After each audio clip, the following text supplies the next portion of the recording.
Thanks for joining for this episode of the TechSpective podcast. My guest this episode is my friend Marcus Carey from ReliaQuest. So Marcus, say hi. Hey, how you doing? Hi. Thanks for having me again, brother. No problem. I said it before we started that it's been a while since you and I talked, face to face or, whatever. As it happens, I don't remember if I actually had told you this, but I had planned on coming to Austin the third week in March last year. So I had come back from RSA, and I was still at Alert Logic, and Alert Logic had a growing presence in Austin. Even though they're headquartered in Houston, there was some sort of underground slow motion attempted coup to move the company to Austin because everyone they were hiring was in Austin. And I'm like, well, by attrition, eventually we're just going to be headquartered in Austin. But I was going to go visit some of the new hires that we had that were on my team in Austin. And then, while I was there, I had been meaning to come by for a while and even before you were with ReliaQuest, and check out, what you've got going on and kind of just hang out. And so I had big plans of spending the week in Austin, and then the world came crashing down. Yeah. And so instead I stayed home and didn't leave my house for 9 months. That was a trip. Definitely. I definitely went into hibernation like most people, and recently been getting out more. I just came back from Vegas. That was interesting because realistically, the pandemic still is going on and raging on, and I think we've learned a little bit more about it. The vaccine came out, so we're still playing it day by day. It's a whole new world.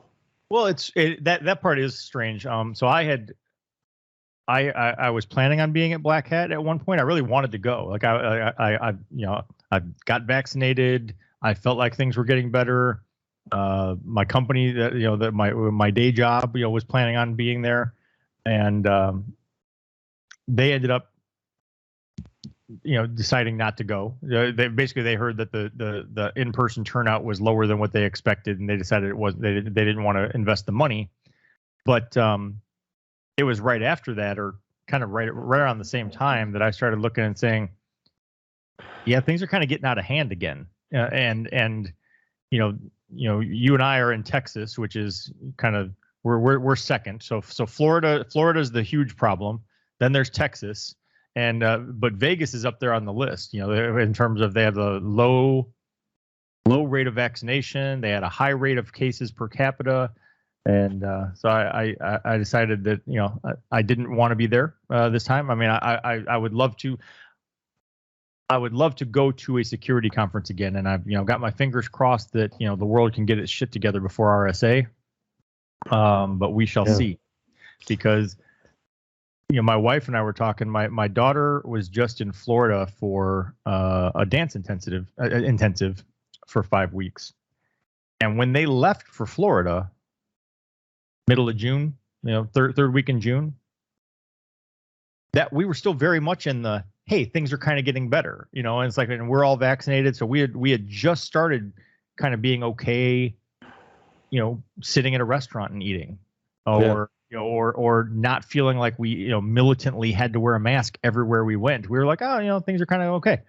And 2 weeks later, we were like, nope, we're going back on full lockdown. Yeah. I feel you. I definitely understand. I understand that feeling. I mean, I think that a lot of people are going through it. Funny enough, being in Texas, Texas has been pretty wide open for a while. Funny enough, ReliaQuest is based out of Tampa. That state has been pretty open for a while as well. So I think realistically, I think it's going to get to the point where everybody is probably going to get infected with COVID, probably in some form or fashion. That's the reality we're dealing in, and I just hope that the vaccine will keep me from being like severely ill with it. I think that's the reality that we're living in. Right.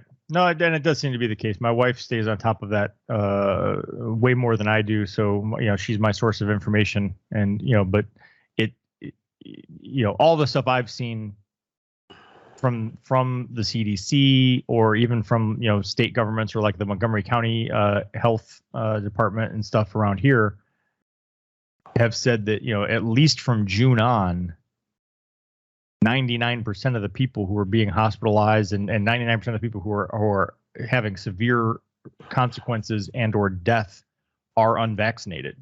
So it's like if you're vaccinated, as far as I know, and again, I'm not a epidemiologist or anything, but yes, you can still get it. But you'd have more like a cold symptoms. And it's like I can live with that. Yeah, I'm against. I mean, I'm for lowering the risk. I mean, the odds of people dying are real and low anyway.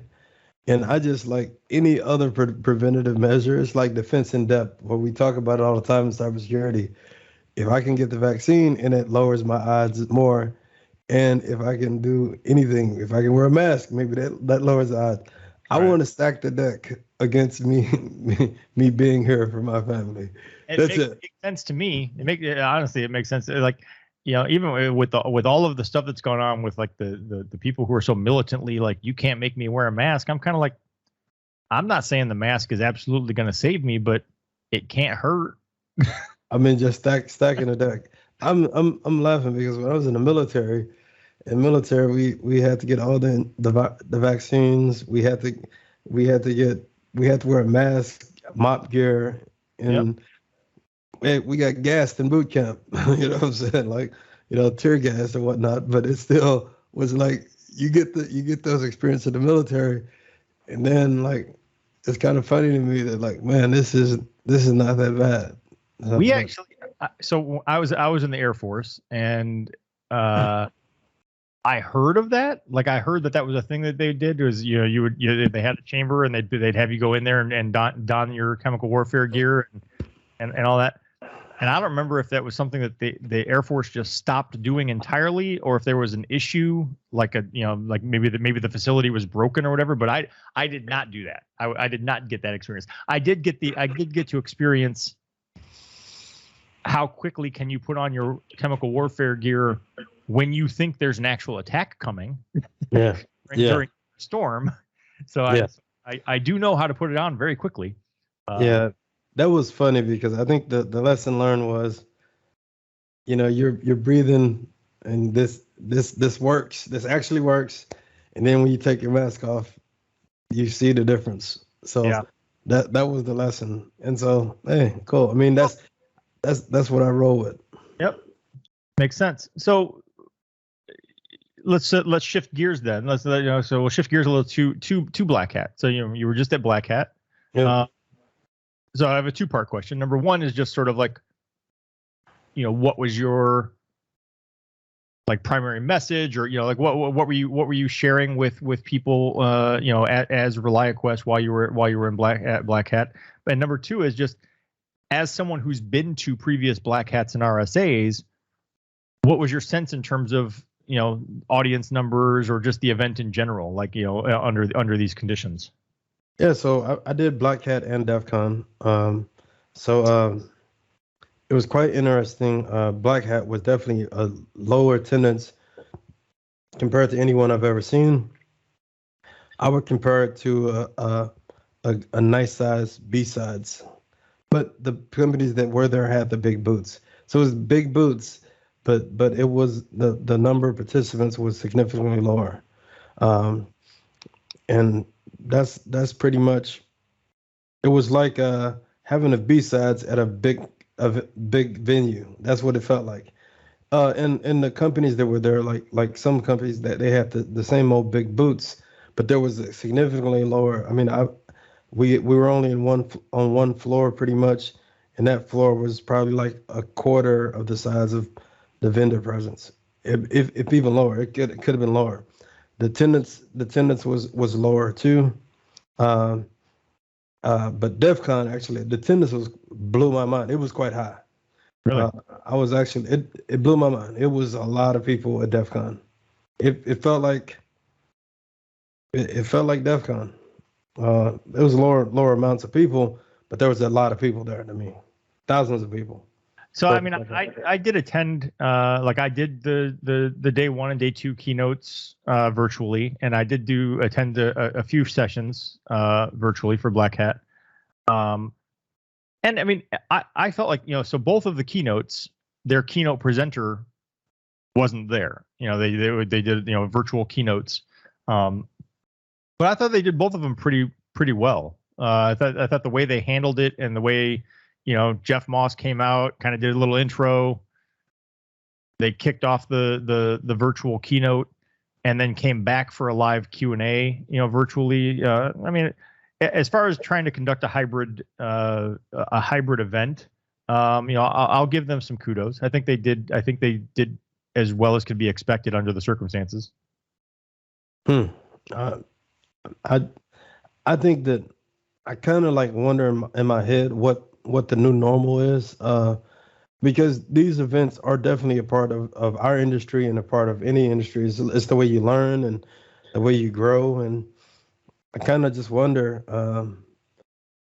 I think we're in this whole pandemic thing. I think we're in it for a while, and it actually changes how we do cybersecurity. It changes a lot. I mean, the big things that were talked about at Black Hat is ransomware, and zero trust architecture and things of that nature. What's interesting about zero trust is because since we're still remote, it sounds like that there has been somewhat of a mutiny, definitely from the younger people that like to work. They don't even want to go back into office, period. So it actually is interesting how this global pandemic has even affected the work environment, and it has affected cybersecurity, which is super interesting. And now, how do we do cybersecurity now, and with this situation? And like I said, I think that the younger people, they don't want to go back to offices, period. And some older people, but definitely, it sounds like the best talent, the most available talent pool, they don't want to go back to offices, period. And so we're stuck in this interesting quandary, and that does affect how we do cybersecurity, which is super interesting to me. Right. Well, and I mean, I've worked primarily remotely, from my home office for 20 years. Different companies, I've lived in different states, but for the most part, I've worked remotely, and I appreciate it. I know there are people who would like to go back, but the sense that I've gotten from talking to various professionals and managers is that most companies, I think, are looking at some sort of new normal hybrid approach. They're really, I think most companies are kind of taking their cues from the employees to some extent to be like, well, what do you want to do within reason? I mean, I don't think they're not letting the employees tell them what to do per se, but they're just, it's just kind of like, well, what works best? And I think on the one hand, this has been it's been an interesting experiment, because companies that weren't ready for digital, like we're not fully invested in digital transformation, we're not ready at all, overnight had to work 100% remote. And as far as I know, every anecdote I've heard has said that it's gone fine. Productivity stayed the same or went up in most cases, and that so it seems to work okay, which makes it a lot harder for a company to turn around and make the case for, well, we need you to come back to the office. It's like, well, you might want me to come back to the office. Maybe you feel better micromanaging me if you make sure that I'm sitting at this desk for 40 hours, but you don't need me to come back to the office. Yeah, I agree, but there are definitely some things that work better if you're local than remote. And some, and also I think it's a big challenge for people trying to break into the industry while working remote, because typically you kind of trust the employees that are working remote, and they know the ropes, and so it's kind of hard to build in the culture of a company or an operation when you're all remote and you don't have nobody that you can like look over their shoulder. Different people learn in different ways, but in the military, as you know, we learn from OJT a lot. They put you with somebody else to do the job. That's hard to do virtually. Um, and so I think that it has affected opportunities for people to break into the cybersecurity space, where it's easy to be an individual contributor, right? Just like you have been for a while, and like I can be an individual contributor. I don't manage anybody currently. It's easy to just do my job. But if somebody wanted to come in and start from scratch, it's going to be hard for people to break in, and that's what I see. Yeah, I can see where there's some additional hurdles, and there are definitely things that are just. I mean, I still, as much as I work from home, I still do appreciate every once in a while getting to get like going into the office, being able to sit down face to face with a team in a conference room and actually bounce ideas off of each other. And we've been doing that for a year and a half virtually over Zoom, and so it's not that it's not possible, but it is a different energy, it's a different dynamic to be sitting in the same room. But I was going to turn that around though and say that I feel like it also opens up some opportunities. So like, let's say that you're Google, you're LinkedIn, you're whoever, you're a company headquartered in the Bay Area.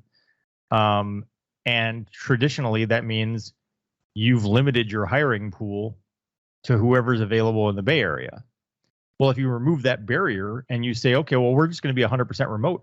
I don't care if you're in Nebraska. I don't care if you're in, South Dakota. You can be wherever you want to be. It seems to me like that kind of a win-win for the company from the standpoint of maybe the best talent isn't in the Bay Area. Maybe the very best person for that job lives in South Dakota. And by opening up the barrier, now you can actually hire the best person for the job without regard for where they live. And then on the other side of that equation, as the employee, like the people who are in South Dakota or Nebraska or whatever, those aren't exactly tech hotspots. And so maybe they've had fewer opportunities unless they were willing to move to a Bay Area or Austin or Boston or one of the tech zones. And now it's like, all right, well, you can just be wherever you want to be. And so it seems like there's some benefits from that perspective, and also benefits possibly from a financial perspective for a company. I mean, I just saw a headline today. I think it was Google that said that they're looking at possibly reducing pay for some people who are working remote, working from home. I think those are tough questions, the tough things for companies to try to deal with, and real hard to try to convince someone why they should take a pay cut. But in terms of hiring new people, it's a very different financial equation to hire someone in rural Nebraska than it is to hire someone to live in the Bay Area. Yeah, but I mean, the truth is you can have an address anywhere. So like that's going to be hard to enforce. I wouldn't tell somebody I'm living in the middle of a cheap area, and I know that's what people are doing. People are getting hired, and they live wherever they want to. Airbnb in it, they could be on the other side of the world, really. Right. But here's the big deal here, though, is that I think the reason why teams work well, and even relationships, the fact that me and you have met in person, sat down, talked, maybe you grab drinks with somebody, maybe you eat with somebody. It's like we're very social beings, right? And the people we meet, and we tend to trust more, and we tend to work better together. I trust you. I can ask you questions and things of that nature. So I think that the camaraderie is a big part that we're missing by working remotely.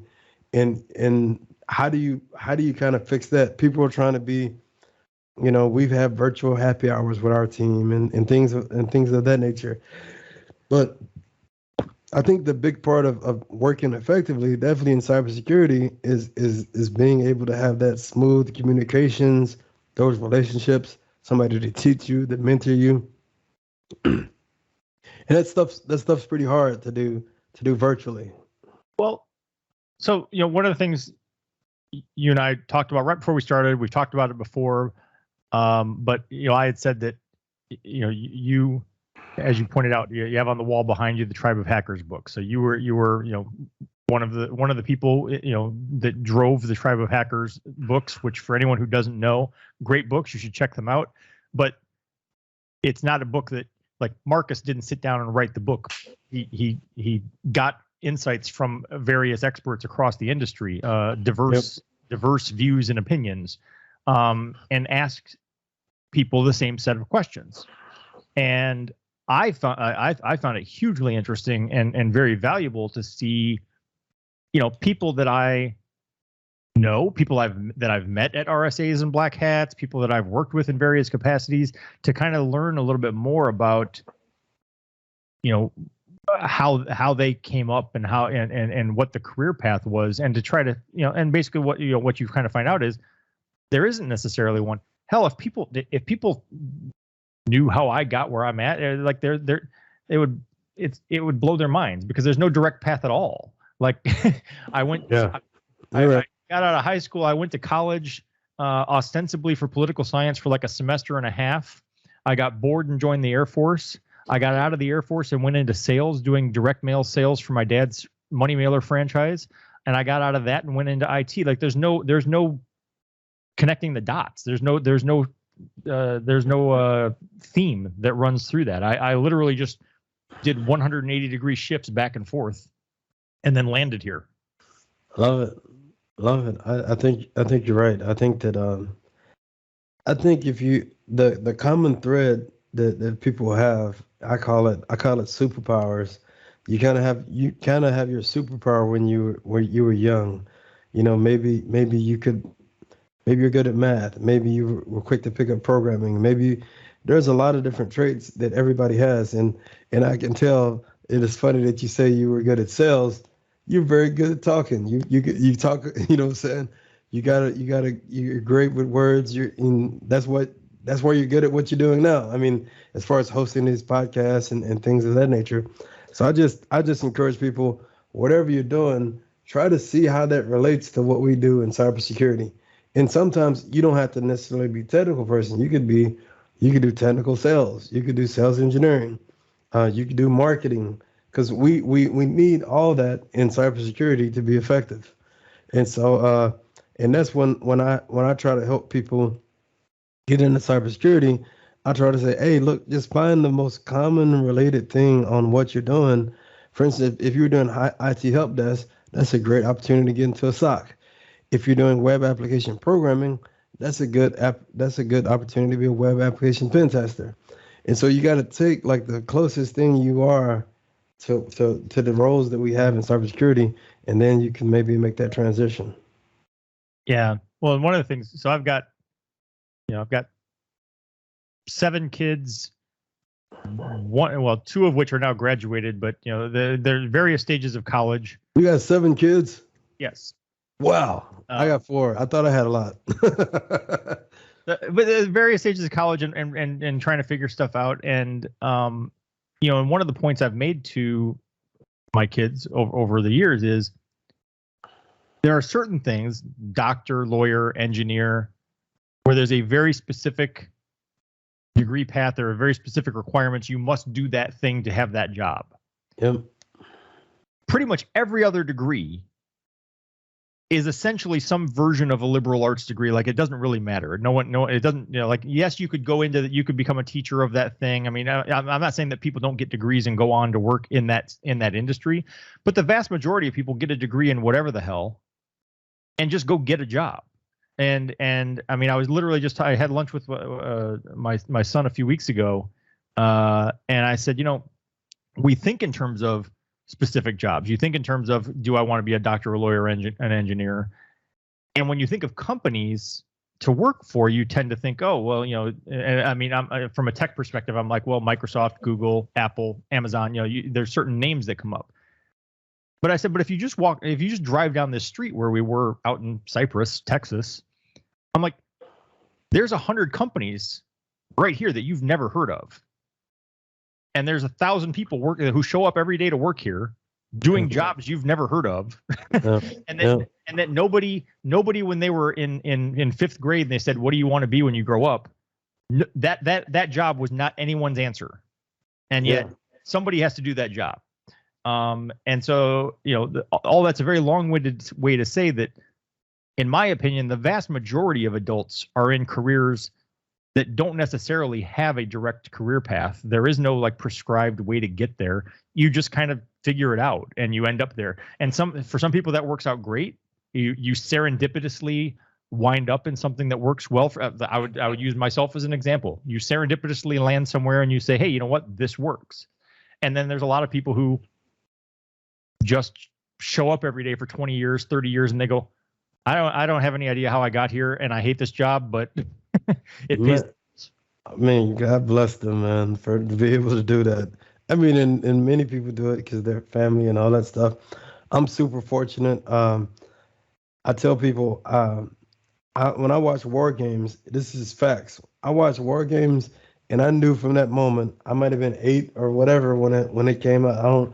I was young, but I knew that I want to work with computers. And funny enough, that movie was about computers. It was about the defense industry and system administration stuff. That movie, when I was young, I was like, I want to work with computers, something related to computers. And when I did my ASVAB test in the Navy, I was like, my recruiter was like, what do you want to do? I was like, I don't care what I do, I want to work with computers. Because I saw the Navy ads and the military ads, and they were, even back then, they were advertising the computers and systems and all that stuff. And I was like, man, I want to do that so bad. And so all these years later, I'm a crusty old bastard now, but I got to live that dream. Ever since I was young, that was the dream. Funny tie-in to that is, I taught myself BASIC and taught myself to type on a Commodore 64. So I lived and breathed the Commodore 64. I eventually, moved into, Windows PCs and stuff. And so I've just, since I was 12, I've just always had a computer. It's been the primary thing I do. And I didn't really understand it as or view it as a career path when I joined the Air Force and all those things. It wasn't on my mind that I should have a career that had anything to do with computers per se. But when I was at Upper Heyford in England, but I was assigned to the F-111 and the Air Force was phasing them out, so they were shutting RAF Upper Heyford down. The only base really left was Cannon Air Force Base in New Mexico, and so they sent me there. And an opportunity came up in the squadron headquarters. They were looking basically for a database admin. And, this is 1992, 3. So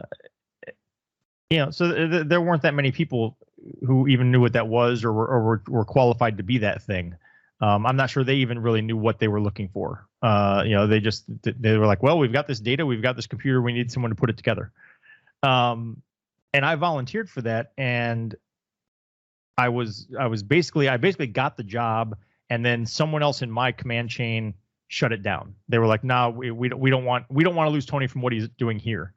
And that actually was the catalyst for me getting out. I was like, all right, you guys shut down the base I was at, sent me to the middle of freaking nowhere, New Mexico, where there's no option for me to go anywhere else. Like, this is it. This is the only F-111 base. And then I found something I wanted to do, and you wouldn't let me do it. So I'm like, yeah, I'm done. I'm gonna go somewhere else. So that was that part of the computing. There was another aspect of that I was gonna touch on, but I don't remember what it was now. But I know. I was just talking recently about the ASVAB, and you take the ASVAB, they get the results, and I don't know how it worked for you, but with me, my ASVAB score was such that there was nothing off the table. They were like, So they sit me down with this like 5-inch thick binder that has all the job codes in the Air Force. Yeah. And they said, give us your top 5, pick your top 5 choices or whatever for what you'd want to do. And the reason I was talking about it recently is I was like, I really feel like they should give you more time with it. Like I didn't, it's a 5-inch thick binder. Like I didn't know anything about any of the careers. They're just like little like 1-paragraph descriptions of each career code. And I'm like, as I recall, I was given like a half hour to complete this task or something. and in retrospect, I was like, I might have picked something else entirely different. I might have gone down a whole different path if they would have said, hey, here's this binder, take it home for the weekend, look it over, figure out what you want to do and let us know. But I just went through and picked like the first 5 things that sounded reasonable. Yeah, I'm super lucky, and I did have an opportunity I did score high, so I could pick whatever. But I'm lucky I landed on what I landed on, and yeah, it was awesome. And now that computers are so prevalent in our day-to-day lives, I mean, heck, everybody's carrying a computer in their pocket right now.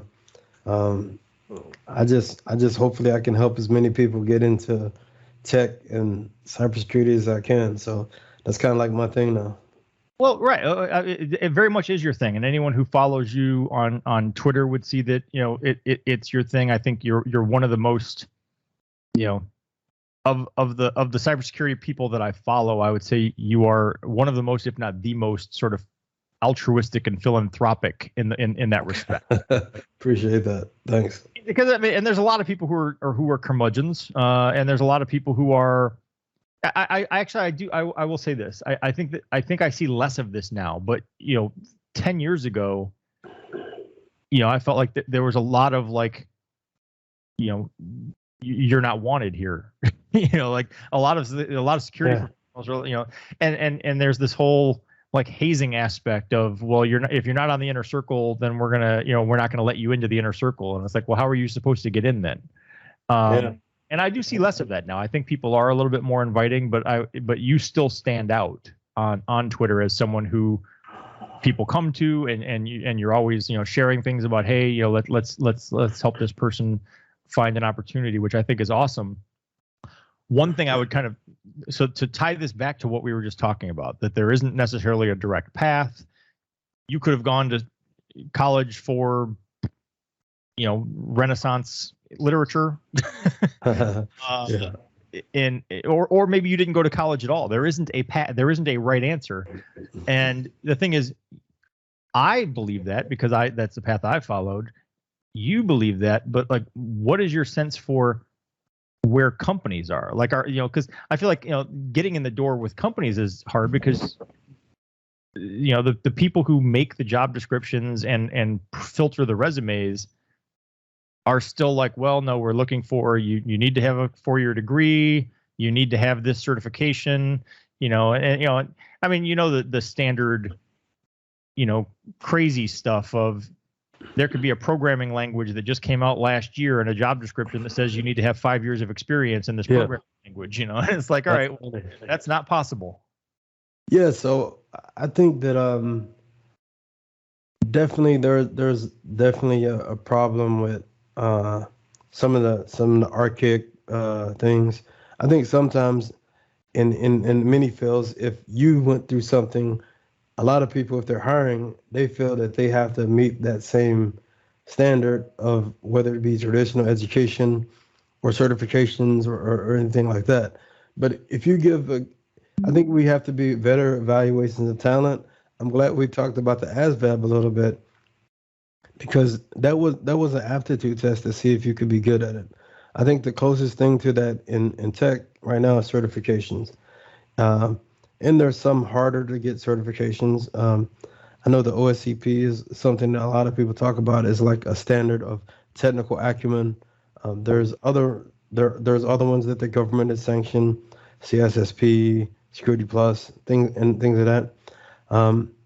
I think that what those do is they're kind of like an aptitude test in the sense that, do you have an aptitude for security? And some are good, some are better than others. So I do like the fact that we can get certifications now and don't have to have college. Myself, I have a master's degree in network security. So I kind of like drunk that Kool-Aid. I got all the certifications, CSSP. I did all that. And so, and now now that I'm older, my son is in tech, and he's a beast at programming and software engineering, and he works for Rapid 7. He works on one of the more elite teams at Rapid 7, and you know, he's doing well, and he didn't go to college. And he had me, of course. My son-in-law, my son-in-law, funny enough, he works for Rapid 7 too. He's a sales engineer at Rapid 7. He went to college for 2 years roughly, and then I kind of like, hey, you can get into tech anytime you want to, and he took that, and he makes an amazing salary. For most people would be like, and my son, they're making good money, stock options, the whole nine, living the dream.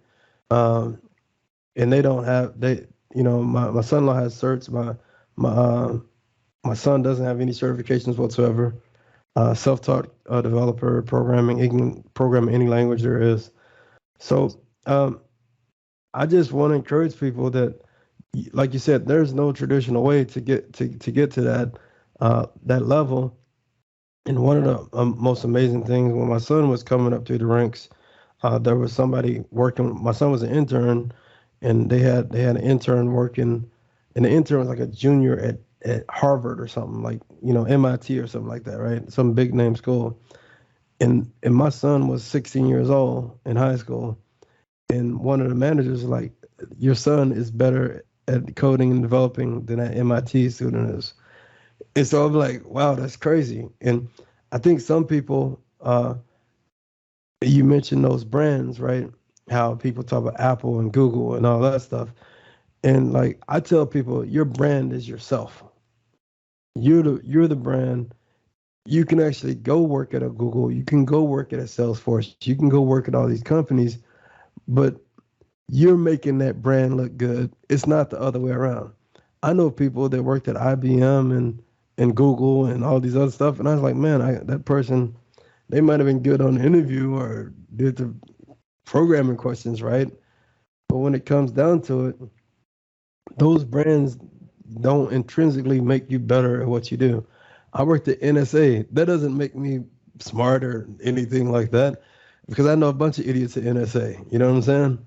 Yeah. But I just want people to have the faith in themselves that they can do it. And that's kind of like what I try to instill in other people. If I could inject my hubris into people, I would have an amazing drug. So, that could be a whole separate conversation you and I could have, because I would say hubris got me a lot of where I am right now. I have a whole thing that I kind of dabble with writing sometimes. I mean, I'm not so. I feel it's a little very. I feel it's somewhat narcissistic for anyone to write a memoir, but especially if you're like nobody to write a memoir. So I'm not planning on writing a memoir.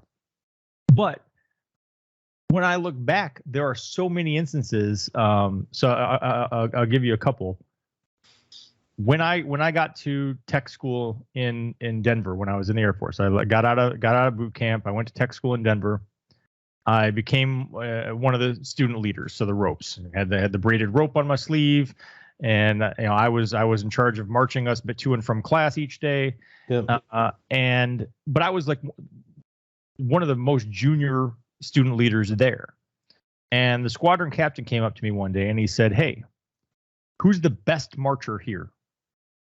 And I said, "Me." And he was like, he's like, I appreciate your enthusiasm, but no, seriously, like, who? And I said, "Me. I'm telling you, it's me." And the reason he was asking is the base had decided they were going to have a marching competition. It was the first time ever they were going to have an inter-squadron marching competition. And he's like, "I want to win this thing." And he gave it to me, and we won that thing. Lovely. So that's one example. Another one is after I started working in IT, so I was done doing sales with my dad's direct mail. I'd moved to Michigan, decided to get a job in IT, When I went to interview with EDS, and I'd already worked a couple years just doing like the smaller IT stuff, but I went to interview with EDS, and the hiring manager in the interview, she said, "What do you know about Microsoft Cluster Server?" And I said, "Nothing, never heard of it." And we did this interview on Friday. I said, "But if you give me until Monday, I will be an expert on Microsoft Cluster Server." And she hired me based on that answer. And within 2 weeks, I had people calling me from around the world in EDS. Were like, "Hey, we heard you're the Microsoft Cluster expert." And it was just, all those things were just hubris. I mean, it was just, I was that, overly confident in myself. Hey, I think you gotta have that, man. Like, I think you gotta be a little bit nuts to be successful. If you don't have the confidence in yourself, and nobody else is gonna have that confidence. So that's it. If some people say nothing, you shouldn't say nothing's easy, but heck, I think if somebody else can learn it, I can freaking learn it. And so that's what I tell people. Well, yeah, so I guess, one of the things I'm looking at though too is there's young kids, your son, your son-in-law, there's, young people coming up. My son went to Texas Tech, got his degree in programming, works for Texas Instruments now up in Dallas. But what about someone who, older, someone who already, maybe they went to school, maybe they didn't, but they've been working at a job for the last 10 years, and the world has changed, and COVID hit, and their company doesn't exist anymore, and it's like, okay, well, we're constantly talking in cybersecurity about this job shortage or the skills shortage. The tech industry is blowing up. There should be like, we have more roles than we can find people for, so we should be able to find these people jobs. But the question is, what's the path for them? And it kind of brings me back to like, how do you get in the door? If you say, well, look, I guess certifications might be the answer. Like that'd be the quick way to at least demonstrate that you have some aptitude or skill for that thing. Because if you say, look, again, I majored in Renaissance literature. I took a job doing clerical work at, XYZ company for the last 10 years, and so now I want to get into cybersecurity. And it's like, all right, so if you're the hiring manager, you have to look at that person and go, okay, well, what do they bring to the table? And how do I determine whether or not that person, how do I determine whether or not to give that person a chance? Yeah, I think that certifications are definitely part of the answer. If I was trying to get into IT, and I tell people, or cybersecurity, I give people this playbook all the time, and it works like crazy.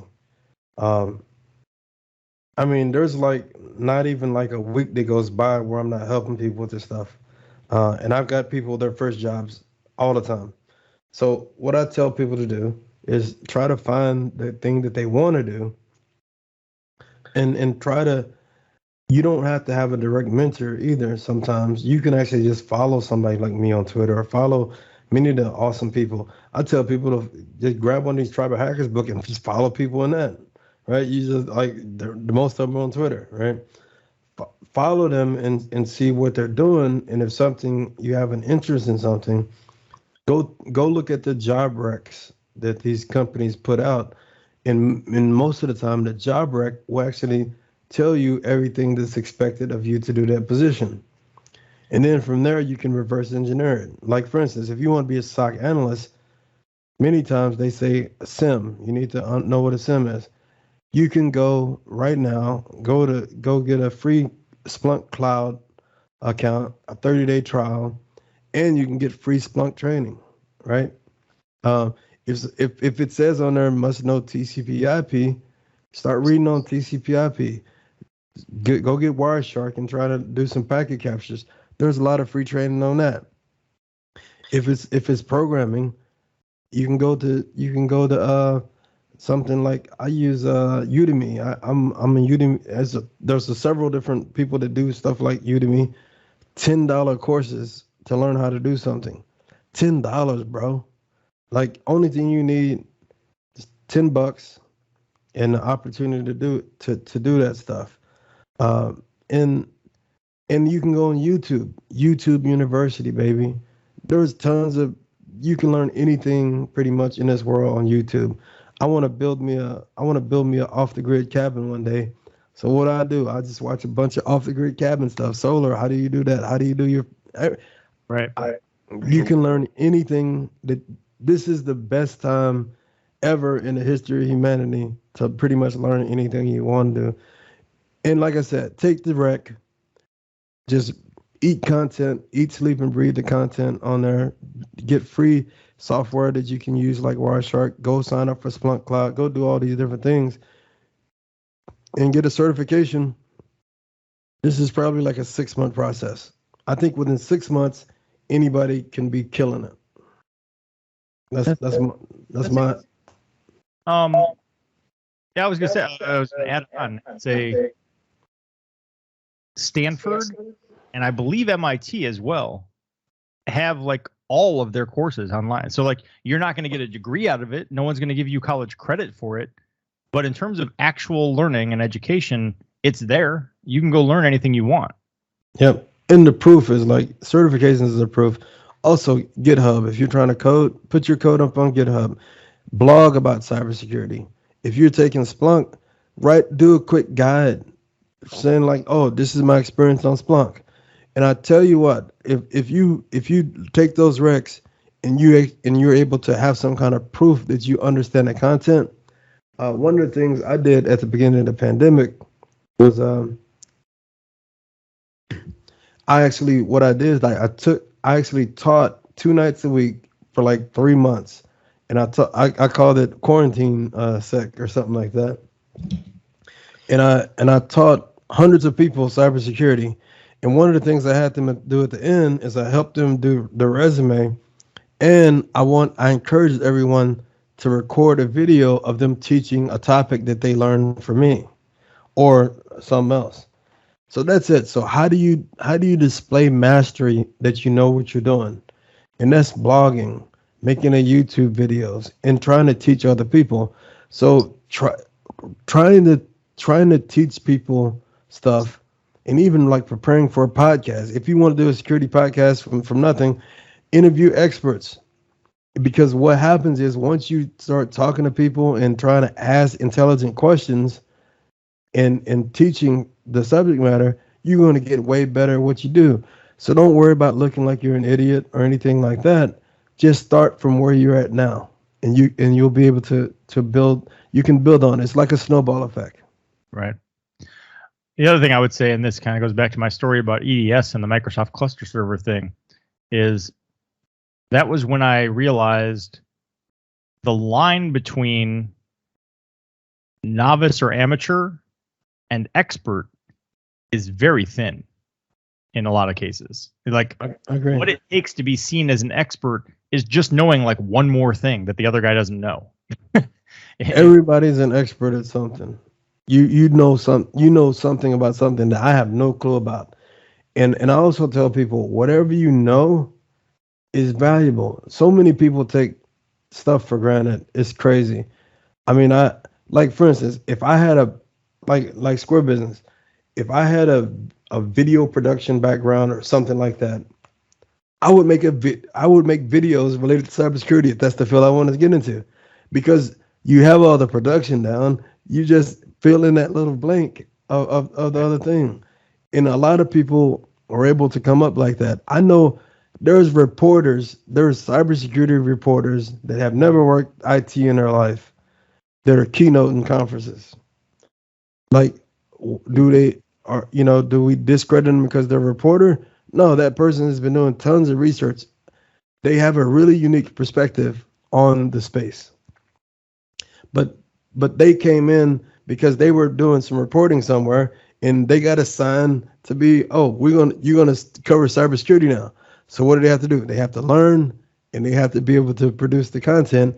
And now all of a sudden they're rock stars in the cybersecurity space. It blows my mind. Well, actually, I was going to say too. So you mentioned, just demonstrating your expertise, whether it's make a video of you teaching, do a podcast, write a blog post, whatever. Sometimes that becomes the career, because when I started writing, I did it really just to do that. I was working in IT. I was working at EDS. I had just gotten, just joined a security team, and a friend of my wife, who was writing for About.com, was like, "Hey, the Internet Network Security site is available. Your husband could do that." And I mean, it paid, but I didn't expect it to pay much. I did it just for having an outlet to be able to say smart things, and I started down that path just as resume fodder. I figured it was something that when I went into my next performance review, I could just say, "Oh, and by the way, I wrote these things," and I could point to the internet and say, "Look, I wrote these things." Yeah. That was all I expected out of that. And fast forward 20 years, and that's my career. What's crazy, because the common thread that you're showing here is that you're great at communications. You're great at communicating. You've always been that way. To do sales and the kind of sales that you were doing, the kind of direct sales, you got to be quick and good at communicating. And so what happens is sometimes people don't understand what their superpower is. But what you're saying, even like in that interview, when you were able to say, "Nope, but you communicated effectively, I can do that," and they believed you.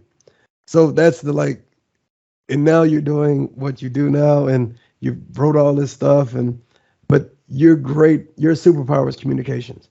My superpower is I learn fast, and I can regurgitate any kind of facts that I learn, and that's what I know. So I know me. I can pick up anything, and I can do it.